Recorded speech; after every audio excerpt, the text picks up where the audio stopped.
So in this problem, we need to show that the midpoint of the hypotenuse of a right-angled triangle is equidistant from its vertices. Okay, let's consider a right-angled triangle, and we're going to consider the triangle in such a way such that the base of the right-angled triangle lies along the x-axis and its altitude lies along the y-axis. So let's redraw the diagram. So we will consider the right-angled triangle such that one of the vertex is at the origin. Then we have the other two vertices at A and B. Here, OA lies along the x-axis and OB lies along the y-axis. Or in other words, one of the vertex lie on the x-axis and the other vertex lie on the y-axis. So here we can also define the coordinates of point A. So let's say the coordinates of point A be x, 0. And the coordinates of point B, that's going to be 0, y. Fine. Now our goal will be to prove that, let's say this is the midpoint of the because AB is going to be the hypotenuse. We'll show that this particular point, let's call it D.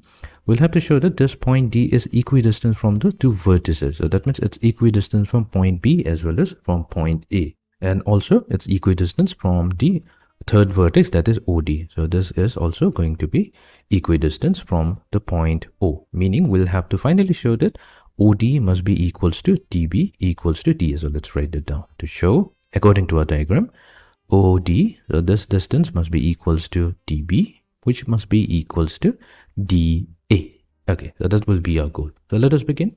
Now, since it's already provided that D is the midpoint of the hypotenuse, so we can also, to find out the coordinates of the midpoint D, we need the endpoints, coordinates of the endpoint, because we are already provided A and B, so we can immediately find out the coordinate of point D. So coordinate of point D, so that's going to be to find out the x coordinate. So we take the sum of the x coordinate of the endpoint, so that's 0 and x, and we're going to divide it by 2. And then we're going to take the sum of the y coordinate, so that's y plus 0 divided by 2, and this is going to be the coordinate of the midpoint D. So we have x over 2 and y over 2. So let's write it down. So x has the coordinates x over 2 and y over 2. Now in order to show that OD equals DB equals DA, so what we'll do, we'll try to find out the length OD, DA as well as DB by using the distance formula. So let's begin by first finding out the length OD. Now what's the coordinate of O, the origin? That's simply going to be 0, 0. Fine. So to find out the distance OD, we use the distance formula. So here underneath the square root, first we need is the difference of the x coordinate. So we'll take x2 minus 0, going to square it and then add it to the square of the difference of the y coordinate. So that means we have y over 2 minus 0 whole squared. So this is going to give us a value. So we get x squared plus y squared. So there is a factor 1 over 2 in both the two cases. So we can pull it out, and this is going to be half times square root of x squared plus y squared. Let's try to find out the length dB. So here dB is going to be equals to, we'll take the square root. Underneath the square root, we need the difference of the x coordinate. So that's going to be x over 2 minus 0 whole squared. Added to the difference of the y coordinate. So we have y over 2 minus y. Y over 2 minus y, we're going to square it. And this is also going to give us the value half times square root of x squared plus y squared. And finally, let's calculate the value of dA. The dA is going to be equals to, we take the square root.